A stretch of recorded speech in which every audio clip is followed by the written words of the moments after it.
inaan kala soo qayb galno run ahaantii aad baan u faraxsanahay inaan dadka mas-uuliyiinta ee dalkan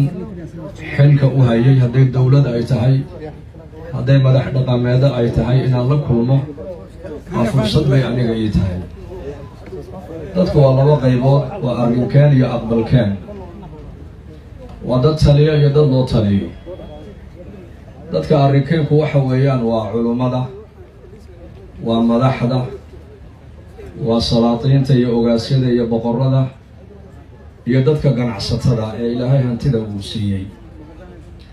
adduunyaduna afar bay ku taagan tahay haddii afartaa la waayo afartaa tiir ama mid haddii la waayo adduunyadu jiriteedu qiimo ma leh waxay adduunyadu ku taagan tahay cadlul umaraa dadka madaxda cadaaladooda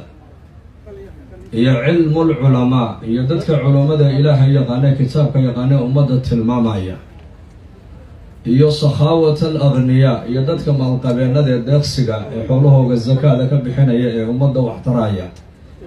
iyo ducaa'u lfuqaraa iyo dadka fuqaradee sabraya ee ducaynaya ummadda u ducaynaya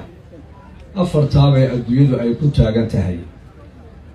maanta waxaan u malaynayaa afartiiba halkan inay